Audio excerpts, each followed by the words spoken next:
सज्जनों और देवियों, संगत कीजिए साधु की, हरे और की व्याधि, ओछी संगत कुर की आठों पहर उपाधि। संगत से सुख उपजे, कुसंगत से दुख होए, काहे कबीर तहाँ जाइए जहां अपनी संगत होए। साहब कहते हैं साधु की संगत करो, वे दूसरे के मन की पीड़ा को हरते हैं। कुसंगत से कुसंस्कार बढ़ते हैं, सुसंगत से अच्छे संस्कार बढ़ते हैं। हवा अपने आप में निर्मल है, जब वह गंदी जगहों से निकलती है तो गंदगी से भर जाती है, और जब फूल फुलवारियों से निकलती है तो सुगंधी से भर जाती है। इसी प्रकार मनुष्य का शुद्ध रूप निर्मल है, संगत से वो ऐसा हो जाता है। इसलिए संगत शुद्ध होनी चाहिए, इसकी बड़ी आवश्यकता है।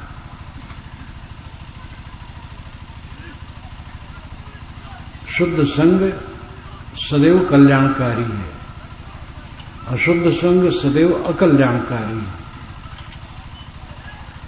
सत्संग का अर्थ होता है अच्छे लोगों की संगत। वैसे सत्संग का शाब्दिक अर्थ किया जाए तो सत्य का संग ही सत्संग है, और सत्य स्वयं आत्मा है। सत्य खोजने वाला खुद सत्य है। हम सत्य बाहर खोजते हैं, बाहर सत्य नहीं है। सत्य आप खुद है। जो सत्य खोज रहा है वही सत्य है। तो अपने स्वरूप में लीनता, आत्मलीनता ही सत्संग है। सत्य अपना स्वरूप है, आत्मा है। ये जो बाहर का दिखाई देता हाड़ चमका ढांचा, ये अपना स्वरूप नहीं है, ये खोल है। शरीर मिट्टी का खोल है, और इसके अंदर में जो बैठा बोल रहा है वो शुद्ध चेतन आत्मा है। उसी को ब्रह्म परमात्मा आप कुछ कह सकते हैं। कबीर साहब ने कहा नर नारायण रूप है तू जन जाने दे। ये नर नारायण रूप है, तू इसको देह मत समझ। वेद के विद्वानों ने, जो भारतीय परंपरा का प्राचीनतम शास्त्र है, उसमें यही निर्देश किया। वेद के ऋषियों ने पहले तो प्रकृति की शक्तियों को देव मान करके उसकी उपासना की, ब्रह्म की उपासना, और ब्रह्म का अर्थ माना गया आग। आग थोड़ी जलाओ बहुत बढ़ जाती है, इसलिए वो ब्रह्म, बृहत्वाद ब्रह्म, जो बढ़े वो ब्रह्म। और वेद के मंत्रों को भी ब्रह्म कहा गया। वेद के मंत्रों से हवन करते थे आग में, तो आग भी ब्रह्म और वेद का मंत्र भी ब्रह्म। और जो हवन करे वो ब्राह्मण, कोई भी हवन करे वही ब्राह्मण।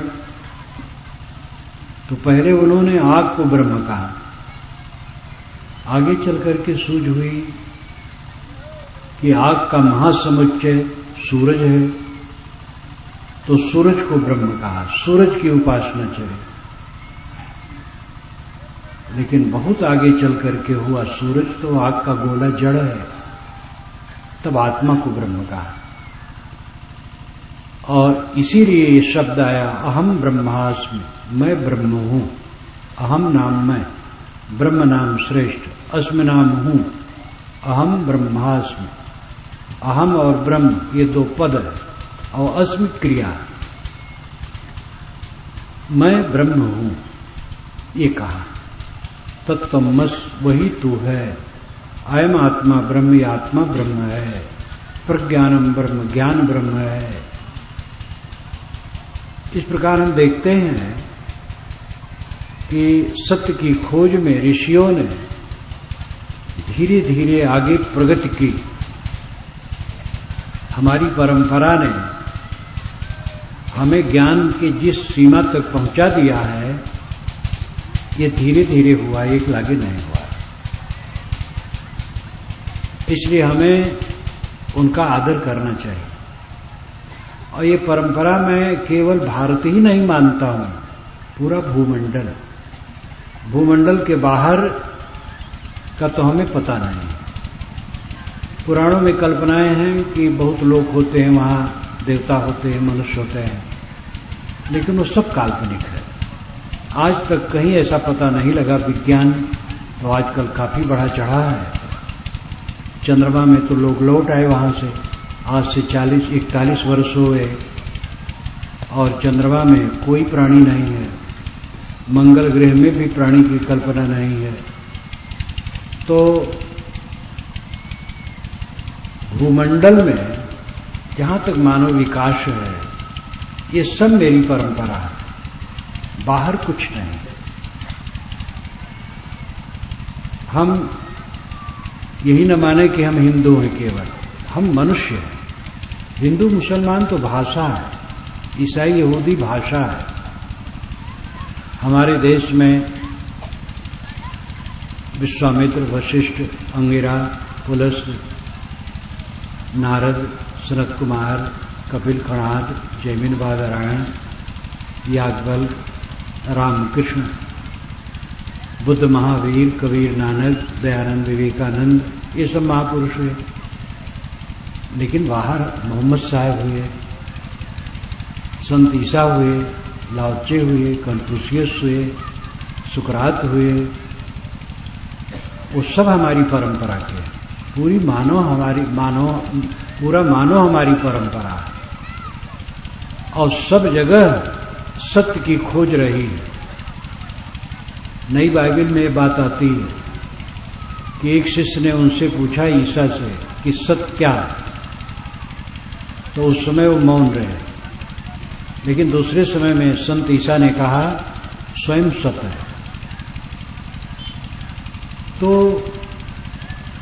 जहां तक भावना की बात है, भावना से भावनावादी परमात्मा को बाहर खोजते रहे, लेकिन उन्हीं भावनावादियों में जो बुद्धिशील थे, तर्कशील थे, वह शोध बोध करके अपनी तरफ लौटे और आत्मा को परमात्मा कहा। मखलूक ही मजहर खालिक है और इंसान अशरफ उल मखलूकात है, ये इस्लाम परंपरा में कहा गया। मखलूक ही मजहर खालिक है। मखलूक नाम प्राणी, मजहर नाम साफ स्पष्ट प्रत्यक्ष, खालिक नाम ईश्वर। ये प्राणी ही प्रत्यक्ष ईश्वर है। मखलूक ही मजहर खालिक है और इंसान अशरफ उल मखलूकात है। और जो इंसान है वो स्वयं अद्वितीय श्रेष्ठ है सभी प्राणियों में। प्राणियों में मनुष्य ही सर्वश्रेष्ठ है। तो हम देखते हैं कि पूरी दुनिया में जो चिंतक हैं वो अपनी तरफ लौटे। भावना पक्ष में जब तक रहे हैं तब तक वो बाहर खोजते रहे। अध्यात्म के क्षेत्र में दो धारा हैं, एक विश्वास धारा, एक विवेक धारा। और इसमें भी बहुत भेद प्रभेद है, लेकिन हम दो में सबको बांट सकते हैं, विश्वास धारा और विवेक धारा। विश्वास धारा यह है कि परमात्मा हमसे अलग है। विवेक धारा कहती है कि आत्मा परमात्मा है।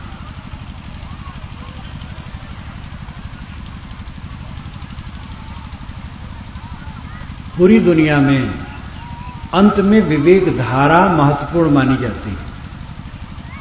वेदांत में परोक्ष ब्रह्म और अपरोक्ष ब्रह्म दोनों की चर्चा है।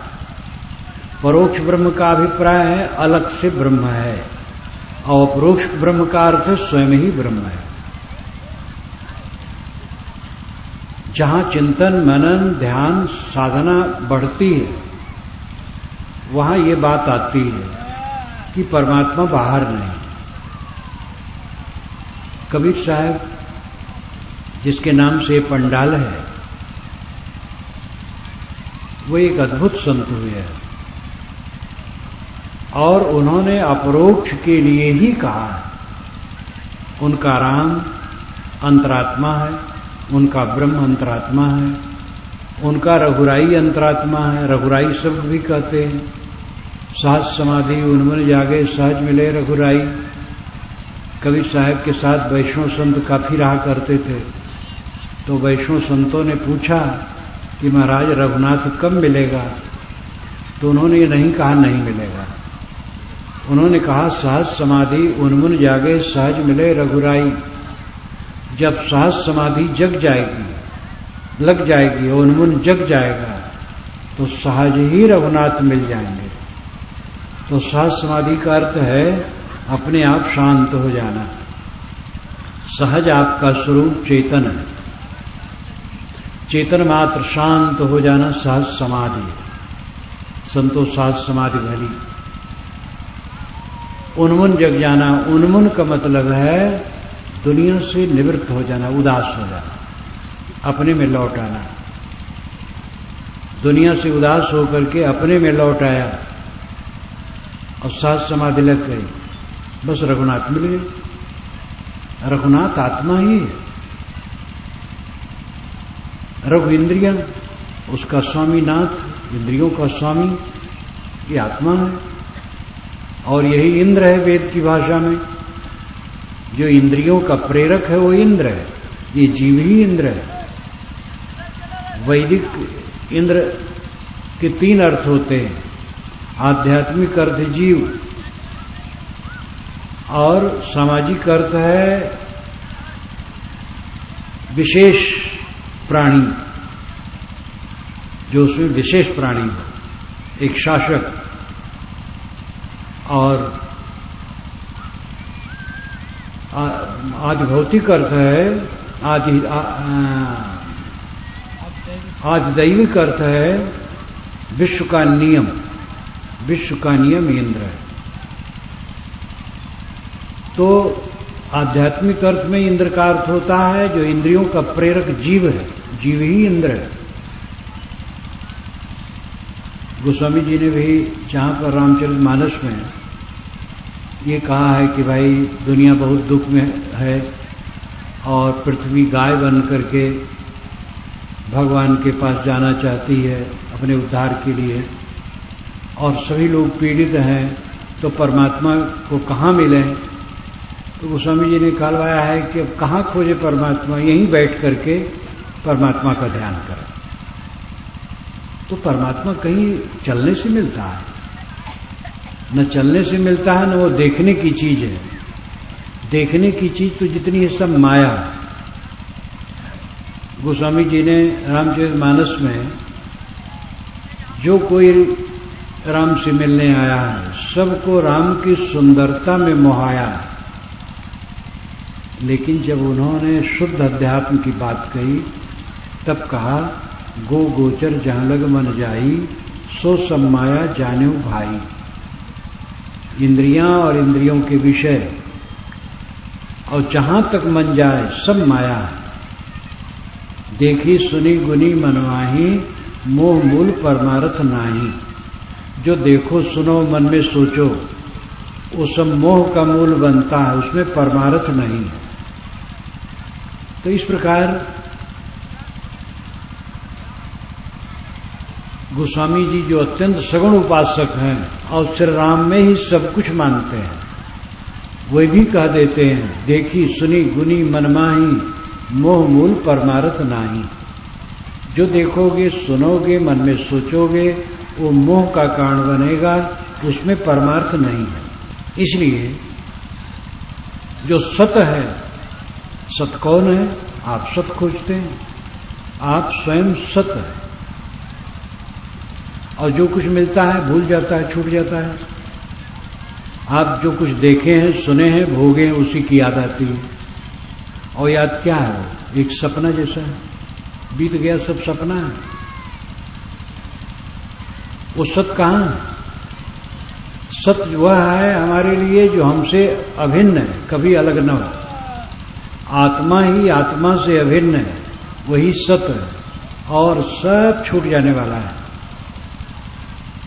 अब आत्मा में स्थित हो जाना, आत्मा में लीन रहना सदैव, आत्माराम रहना, आत्म संतुष्ट रहना,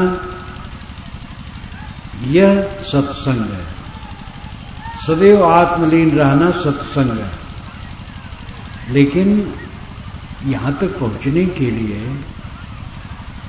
जो ऐसे आत्मलीन संत हैं उनकी संगत करना जरूरी है,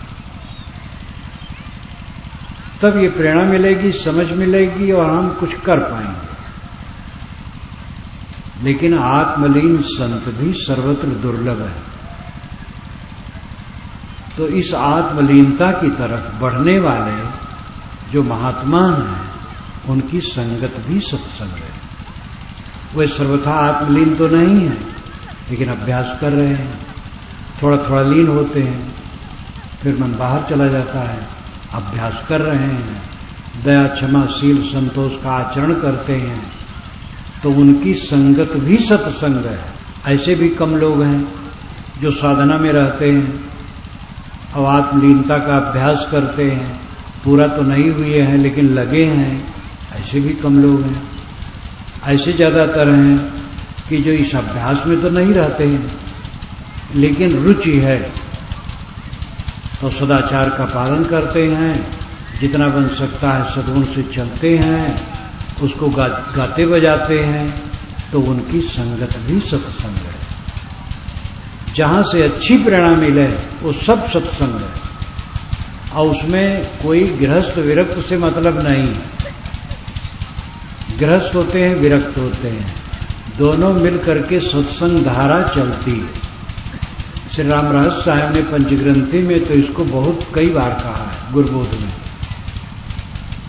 गृहस्थ विरक्त दोनों के लिए उन्होंने समान आदर दिया। कई जगह मैं जब पहुंचता हूं तो गृहस्थ भक्त लोग ही कहते हैं कि साहब 8 लोग हैं, 10 लोग हैं, 5 लोग हैं, 15 लोग हैं, और वे समझ गए हैं उनकी दीक्षा होनी चाहिए, सब दीक्षा चाहते हैं। अभी मैं राजस्थान में था, जयपुर में, तो एक नवयुवक आया, वो लगा रहा था रात दिन, 3 दिन के कार्यक्रम थे।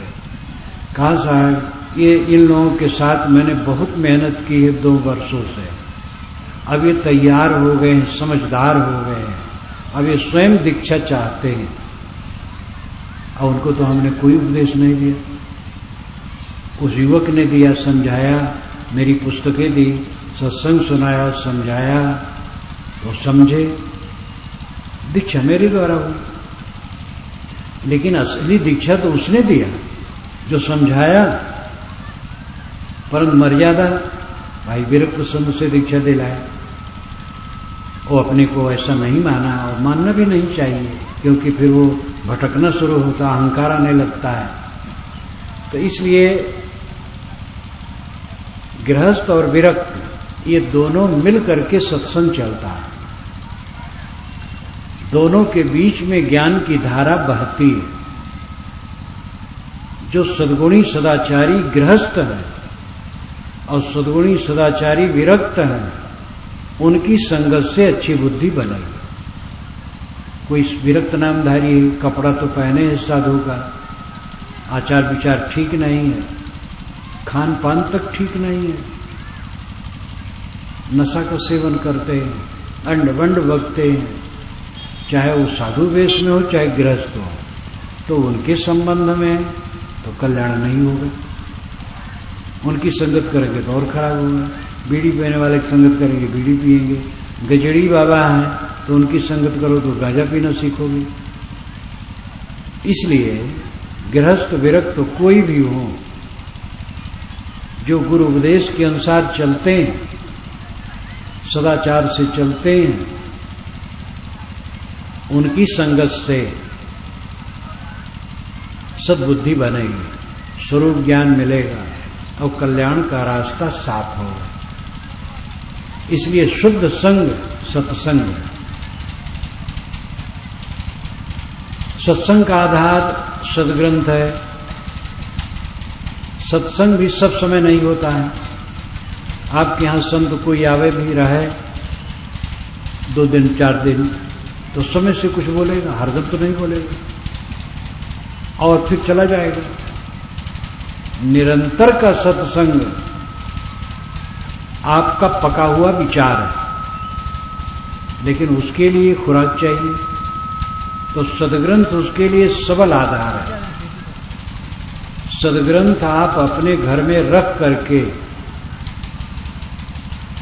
रोज पढ़ सकते हैं, अधिक से अधिक पढ़ सकते हैं। सदग्रंथ संतों के प्रतिनिधि, स्वयं इससे मुझे परम लाभ हुआ है, इसलिए इस लाभ को मैं स्वयं जानता हूं। जब मुझे संत मिले तो साल में कहीं 2-4 बार 5 बार संयोग पढ़ता था संतों का, वो भी 1-2 दिन के लिए। लेकिन ग्रंथ रखा कबीर साहब का बीजक और ग्रंथ पढ़ने लगा, खूब पढ़ता था। थोड़े दिन में सब बात समझ में आई, और समझ आने के बाद और अध्ययन मनन, क्योंकि चित्त को निर्मल बनाना है और उसी में बिल्कुल लगा देना है, तो वो अखबार नहीं है सदग्रंथ। अखबार तो एक बार पढ़ लिया छोड़ दिया, अखबार कोई अध्ययन की चीज नहीं है, पढ़ने की चीज है। पढ़ लिया और छोड़ दिया, हो गया। सदग्रंथ अखबार नहीं, एक बार पढ़ लिया, उसको तो बारंबार पढ़ना है। महत्वपूर्ण ग्रंथों को तो 50 बार पढ़िए। बारंबार पढ़ने से विचार निर्मल होंगे, दृढ़ होंगे। इसलिए संतों की संगत, सदग्रंथों का अध्ययन, इन दोनों से जो विवेक विचार की खुराक मिलेगी, उससे अपना मन विवेक में बलवान होगा। विवेक में बलवान होगा तो पुराने विकार छटेंगे, पुराने कुसंस्कार छटेंगे। जीवात्मा के ऊपर मल विक्षेप आवरण ये चढ़े हुए हैं। मल है विषयासक्त, विक्षेप है चंचलता, आवरण है आत्म अज्ञान। अपने आत्मा का ज्ञान न होना आवरण है। तो ये चढ़े हुए हैं, इनको काटने के लिए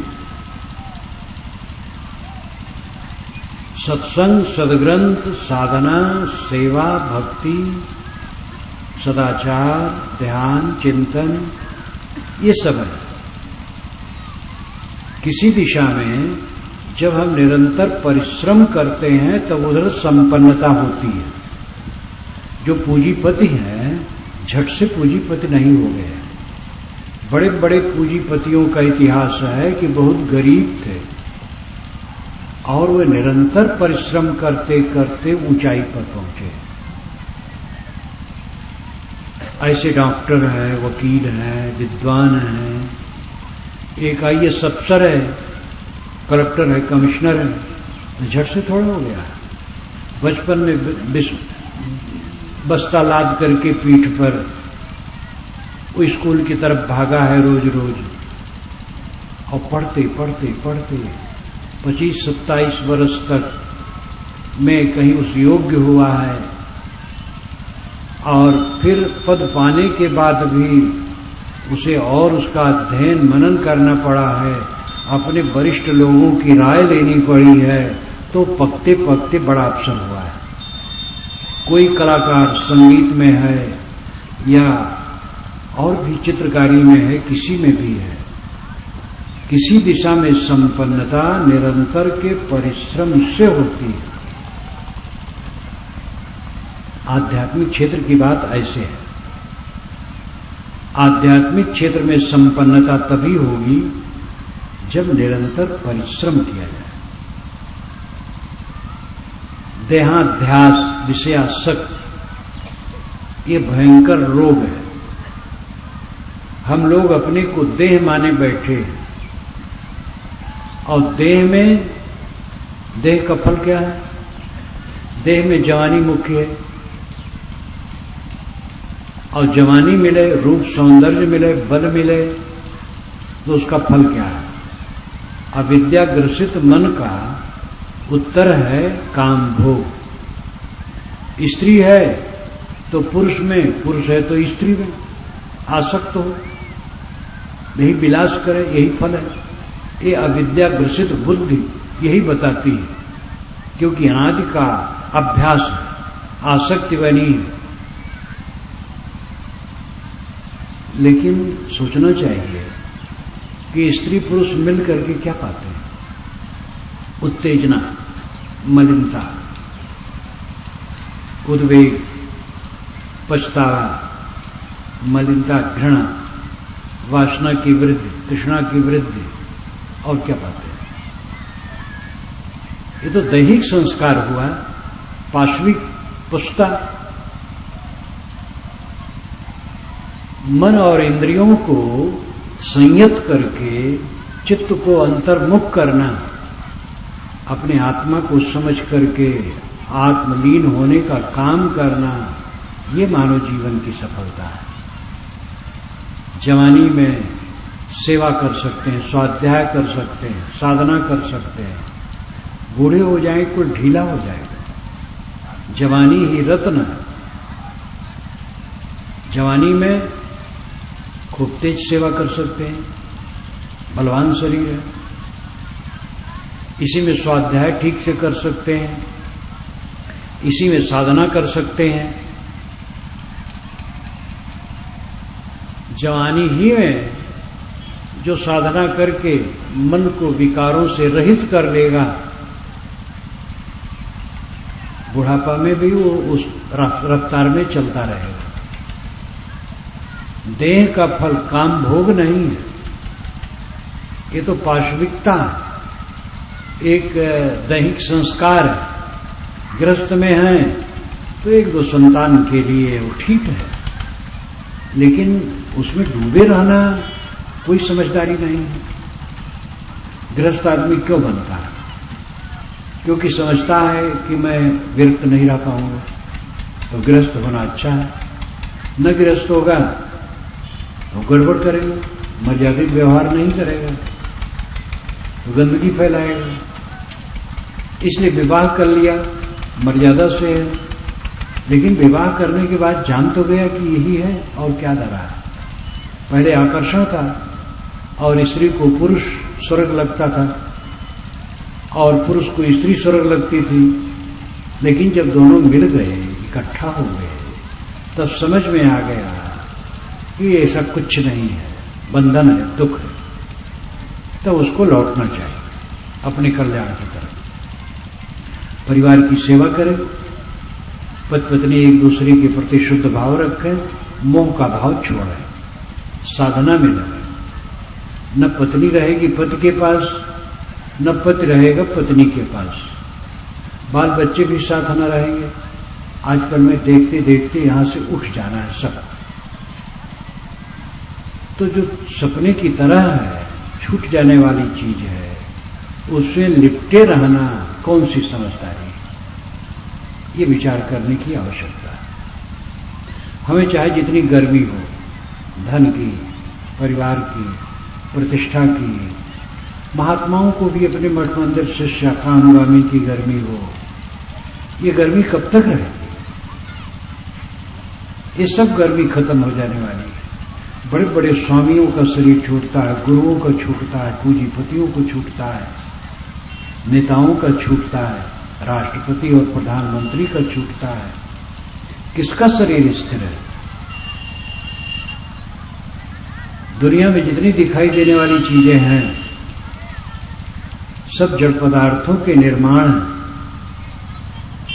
उन्हीं से निर्मित होता है और निर्मित होकर के फिर परिवर्तित होता है और फिर लुप्त हो जाता है। जितने मनुष्य आज संसार में हैं, 100 वर्ष बीतने के पहले ही ये सब खत्म हो जाएंगे। नए नए पैदा होते हो, आगे तो प्रवाह चलता रहेगा। जो कुछ है सब परिवर्तनशील परिवर्तनशील। बाहरी चीजों में अनुराग करके, मोह करके, उलझा करके अपने को मनोविकार बढ़ेगा, अशांति बढ़ेगी, दुख बढ़ेगा और कुछ नहीं बढ़ेगा। सुख सब जीव को प्रिय। सुख के लिए आदमी हर काम करता है। जब पता लग जाता है कि पत्नी से सुख नहीं है, दुख है, तो पत्नी को छोड़ देता है। अगर ऐसा पता लग जाए कि मेरी प्रिय पत्नी ये दूसरे से लगी, तो एकदम वो जैसे घी का मक्खी कोई फेंक दे वैसे कर देगा। पति अगर ऐसा है, पत्नी के मन में खटक जाए तो वो पति को छोड़ देगी, पुत्र को आदमी छोड़ देता है। आप खूब पैसा बांधे जा रहे हैं, बंदूकधारी मिल गए और कहे कि रखो नहीं तो अभी उड़ा देंगे, तो आप समझदार हैं तो झट से रख देंगे। सुख के लिए हम सब कुछ चाहते हैं और जहां सुख नहीं है उसको हम फेंक देते हैं। जीव को दुनिया में कुछ प्रिय नहीं, सुख प्रिय, और सुख मिलता है असली चित्त की शांति से।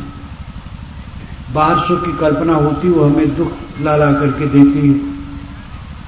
वो कल्पना काम भोग में सुख, सम्मान में सुख, प्रतिष्ठा में सुख, संतान प्राप्ति में सुख। संतान प्राप्ति का सुख कितने दिन रहता है? इसमें बहुत से बुजुर्ग बैठे हैं, जब उनको पहला बच्चा पैदा हुआ होगा कितना खुश हुए होंगे। क्या आज वैसे खुश हैं? कितने पिता तो अपने पुत्र से इतने नाखुश रहते, उसकी छाया भी नहीं देखना चाहते, उसकी बोली अच्छी नहीं लगती उनको। ये नहीं कि बच्चे का दोष है, मन ऐसा बदल जाता है। तो संसार तो हरदम परिवर्तित है, निरंतर परिवर्तनशील है। लोगों का मन बदलता है, तन बदलता है, चीजें बदलती हैं। इसलिए विवेकवान ज्यादा मौन रहते हैं, बढ़ के बात नहीं करते, अहंकार की बात नहीं करते। आज की जो स्थिति है कल न रहे। सबकी अवस्था बदलती है, परिस्थिति बदलती है, चीजें बदलती हैं, मनुष्यों के भाव प्रेम बदलते हैं, राग द्वेष बदलते हैं। यहां कुछ भी स्थिर नहीं। विवेकवान सच्चे सुख की तलाश करते हैं। सच्चा सुख कहां है? सच्चा सुख रूप में नहीं है, गंध में नहीं है, शब्द में नहीं है, स्पर्श में नहीं है, रस में नहीं है। संयोग से उत्पन्न जितना सुख है वो क्षणिक है और उसके परिणाम में दुख है। जो असंयोग का सुख है, अकेलेपन का सुख है, आत्मस्थित का सुख है, चित्त निरोध का सुख है, वो अनंत है। मन समेट लिया अपने आप में, तृप्त हो गया, ये अनंत सुख है। और जो संयोग का सुख है वो क्षणिक है। कितना कोई प्यारा हमें मिले वो छूट जाएगा, कितना बैर करने वाला मिले वो भी छूट जाएगा, कुछ रहेगा नहीं। प्रेम बैर जम जाल है तेज बस जीव बेहाल, ताहि त्याग गुर बुद्धि ले सुखिया साधु सुचाल। प्रेम और बैर दोनों यमजाल है, जिसके बस होकर के सब जीव दुखी, उसको त्याग करके ज्ञानी अपने पवित्र आचरण से सब समय सुखी रहता है। दुनिया की चीज बटोर करके आज तक कोई सुखी हुआ है? दुनिया की चीज व्यवहार के काम की, खाना पीना, कपड़ा लत्ता, घर द्वार, वाहन, ये दुनिया की चीजें, रुपया पैसा, ये गुजर बसर के लिए। आपको अगर 50 मीटर कपड़ा से काम चलता है तो 1000 मीटर आपके पास हो जाए तो क्या उसमें फायदा आपका होगा? 4 रोटी खाते हैं, 1 थरिया भात खाते हैं, मान लिया तो 1000 थाली भात आ जाए और हजारों रोटी आ जाए तो आपका क्या लाभ होगा? कोई लाभ नहीं। दुनिया की चीजें गुजर बसर की हैं बस। सच्चा सुख मन की शांति, और मन की शांति आत्मबोध में मिलेगी। आत्मा का जब बोध हो, आप कौन है? पहला प्रश्न है अपने को पहचानना, मैं कौन हूं। मैं कौन हूं नाम की पुस्तक इसमें कई लोग पढ़े होंगे, क्योंकि वो बहुत पुरानी मेरी पुस्तक है। मैं कौन हूं, जीवन क्या है, मैं कौन हूं को छपे तो 40 वर्ष से ज्यादा हो गया होगा शुरू में, तब से बराबर छप रहा है। थोड़े में आप समझें, जो न पढ़े हो तो बुक स्टॉल पर जाकर के खरीदे, मैं कौन हूं, जीवन क्या है, छोटी छोटी 2-4 रुपए की पुस्तकें। मैं कहने वाला देह नहीं, देह तो जड़ है। मैं कहने वाला आत्मा है जो शुद्ध चेतन है। मैं जागृत अवस्था में दुनिया के प्रपंच को जानता हूं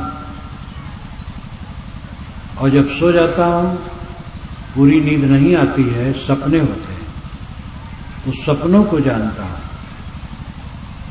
और जब गाढ़ी नींद में चला जाता हूं तो सबका अभाव हो जाता है, कुछ नहीं जानता, कुछ नहीं जानने की स्थिति, सबका अभाव। जागृत अवस्था में हमारा ज्ञान भावात्मक होता है, स्वप्न अवस्था में आभासात्मक होता है और सुषुप्ति अवस्था में अभावात्मक होता है। भावात्मक ज्ञान का अर्थ है सत्ता संबंधी ज्ञान। जैसे गढ़बनैली में कार्यक्रम चल रहा है, ये इसका भाव है सत्ता, ये यथार्थ है, इसका ज्ञान हमें हो रहा है, भावात्मक ज्ञान है। अभी हम सो जाएं तो सपना देखेंगे, तो सपना में कहीं हम वन में होंगे, शहर में होंगे, ट्रेन में होंगे या जहां कहीं होंगे, उस वहां कुछ नहीं होगा, न वन होगा, न शहर होगा, न ट्रेन होगा, केवल आभास होगा, प्रतीत होगा। तो आभासात्मक ज्ञान है। और गाढ़ी नींद में पहुंचे, सब ख्याल भूल गया, शांत, ये अभावात्मक ज्ञान है। लेकिन तीनों का ज्ञाता कौन है? आप।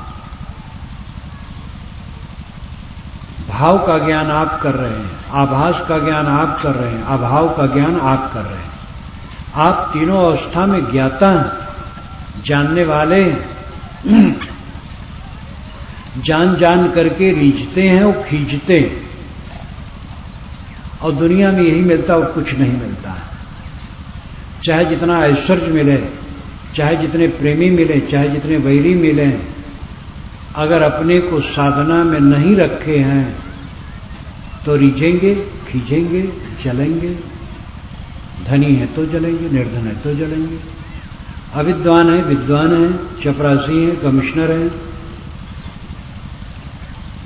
कोई भी किसी स्थिति में हो, अगर अपने को नहीं पहचाना, अपने को नहीं संभाला, अपने को नहीं सुधारा, अपने में नहीं लौटा, तो जलेगा, केवल रात दिन चलेगा, विद्या काम नहीं करेगी।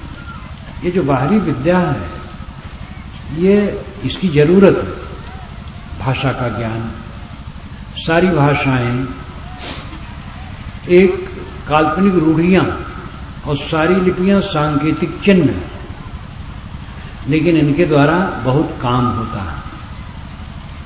फिर विविध विषय का ज्ञान है, रसायन का ज्ञान, पदार्थ का ज्ञान, मन का ज्ञान, दर्शन का ज्ञान, द्रव्य का ज्ञान, वो सब ज्ञान पढ़ना लिखना चाहिए, जानना चाहिए, ठीक है। लेकिन आत्मा का ज्ञान हुए बिना दुख दूर नहीं होगा। चाहे कितनी संपन्नता हो जाए, विद्या हो जाए, प्रतिष्ठा हो जाए, आदमी सुखी नहीं होगा। जब आत्मा का ज्ञान होगा और उसके साथ साथ आत्मा में स्थित होगी, मन को मांजेगा, मन पर मूर्छा लगा है, काम, क्रोध, लोभ, मोह, राग, द्वेष के मूर्छे, विषय आसक्ति के मूर्छे लगे। इसको जब निरंतर साधना द्वारा कोई रगड़ रगड़ के साफ करेगा, तब वो दशा आएगी। एक सुगंधित काष्ठ है, चंदन, और पानी और मिट्टी बराबर पड़ते पड़ते उस पर खूब मल जम गया, तो सुगंधी नहीं आती है।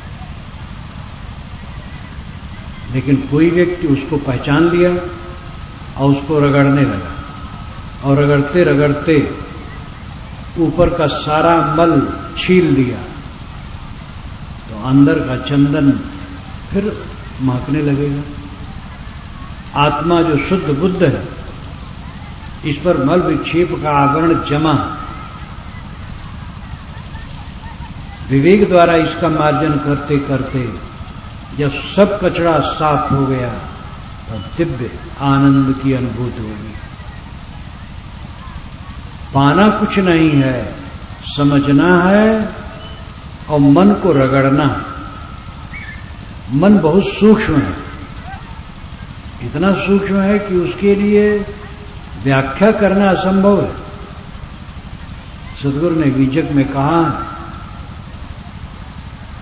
पानी से अति पातला, धुआं से अति झीन, पौनहु ते उतावला, दोस्त कबीरन कीन। पानी से बहुत पतला है, धुआं से बहुत झीन है, और हवा से बहुत चंचल है। ऐसे मन से लोगों ने दोस्ती की है, तो मन के बिना तो काम नहीं चलेगा, और मन ही सारी गड़बड़ी का कारण है, मन ही बंधन का कारण है, और मन ही से मोक्ष होता है। कोई दूसरा उपाय नहीं है कि मन को अलग रख करके साधना की जाए, मन ही से साधना करना पड़ेगा। जैसे नदी में उतरना, पानी में, जिसको उतरना वो कहता है मैं तैरना नहीं जानता हूं, तो उतरूंगा डूब जाऊंगा तो क्या होगा। इसलिए पहले तैरना सीख लूं तब पानी में उतरूं, तो तर्क तो उसका बहुत बढ़िया है। लेकिन पानी में उतरे बिना कोई तैरना सीखेगा कैसे? कोई उपाय नहीं है कि आप जमीन पर तैरना सीख लें, पानी में उतर करके ही तैरना सीखना पड़ेगा। डूब न जाए, सावधानी रखें। साहब ने कहा है, कुंभ ही बाधा जल रहे, जल बिन कुंभ न होए, ज्ञान ही बाधा मन रहे, मन बिन ज्ञान न होए। कुंभ कहते घड़ा, घड़ा के बंधन में पानी टिकता है, कहीं से, कुआं से, नल से घड़ में पानी भर ले, उठा के ले आए, तो कुंभ ही बाधा जल रहे। लेकिन जल बिन कुंभ न होए, जल के बिना कुंभ नहीं होता है। मिट्टी में जल डाल करके मिट्टी गूंदी जाती है, तब घड़ा बनाया जाता है। जल बिन कुंभ न हो, ज्ञान ही बाधा मन रहे, ज्ञान के बंधन में ही मन रहता है। मन बिन ज्ञान न होए, मन के बिना ज्ञान नहीं होता। ज्ञान के बंधन में मन रहता है, मन के बिना ज्ञान नहीं होता है। हाँ, वो अवस्था जब पूरा साधना करते करते पक गया तो मन को अलग धर देता है साधक, शांत। अलग धर देने का मतलब यही है, मन शांत हो जाता है, मन क्रिया ही छोड़ देता है। ये उच्चतम अवस्था है।